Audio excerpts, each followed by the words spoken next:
बिस्मिल्लाहिर्रहमानिर्रहीम अस्सलाम वालेकुम। थाल न्यूज़ के साथ मैं हूं जावेद मारम घलू और आप देख रहे हैं मेरा यूट्यूब चैनल थाल न्यूज़। नाज़रीन, आज हम बात करेंगे भलका पीपी 90 तहसील मनकरा की कि वहाँ पर जो है किस उम्मीदवार का पलड़ा भारी। आपको बताएं कि यहाँ पर दो अहम तरीन उम्मीदवार जो है इलेक्शन में हिस्सा ले रहे हैं। और पंजाब असम्बली के इलेक्शन क्योंकि अब आज जो है आखिरी डेट थी इलेक्शन कमीशन ऑफ पाकिस्तान की जानिब से, लेकिन 2 दिनों का इजाफा किया गया कागजात नामजदगी जमा करवाने के हवाले से।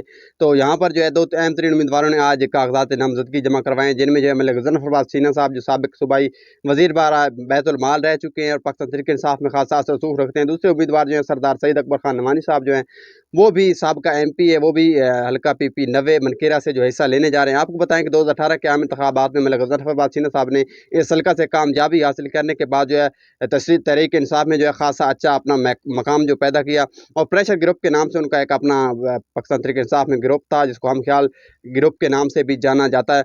उसके बाद जब उस्मान बुदार साहब को हटाया गया और उसके बाद हमजा शहबाज आया, चौधरी परवेज़ इलाही जब पंजाब के वज़ीर आला बने तो उस वक्त जो है उनको वजारत का कलम दान दिया गया और उनके ग्रुप के कई जो MPs थे उनको जो है वजारतों के कलम दान दिए गए।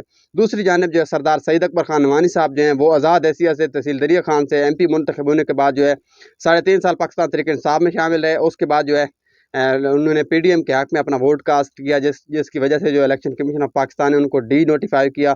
और ज़मीनी इंतखाबात जुलाई 2022 में जब उन्होंने इलेक्शन लड़ा तो बुरी तरह जो है उनको शिकस्त का सामना करना पड़ा और अब वो PP 90 में किस्मत आज़माई कर रहे हैं। आपको बताएं कि तहसील मनकेरा का ज़्यादातर इलाका है वो जो है धड़ाबंदी पर मुश्तमिल है और दोनों ग्रुपों के जो धड़े हैं वो दावा कर रहे हैं कि आज जो ये इंतखाबात हैं वो उनका उम्मीदवार ही जीतेगा। आपको बताएं कि मलिक ज़फ़र बाचीना साहब ने पाकिस्तान तहरीक इंसाफ में रहते हुए बहुत सारे तरक्याती काम करवाएं, कारपेटेड रोड और स्कूल कॉलेज वगैरह बनवाए हैं। दूसरी जानिब जो है नवानी ग्रुप की क्योंकि यहाँ पर जड़ें जो है थाल में भी काफ़ी मजबूत हैं, यहाँ पर धड़ाबंदी की सियासत है और बहुत सारे अहम धड़े जो हैं इस वक्त नवानी ख़ानदान के साथ खड़े हैं और जो है एक कांटेदार मुकाबला होने जा रहा है। आपको बताएं कि मलिक ज़फ़र बाचीना साहब ने जो है सेहत की सहूलियत के हवाले से अगर बात की जाए, सड़कों के हवाले से बात की जाए, तरक्याती कामों के हवाले से तो बहुत काम किया है, लेकिन उसके बावजूद है कुछ ऐसे धड़े हैं उनके अपने धड़े हैं उनको छोड़ खैराबाद के आकर जो है नवानी ग्रुप का हिस्सा बनते जा रहे हैं। दूसरी जानिब जो है उनकी जानिब से नवानी ग्रुप के कुछ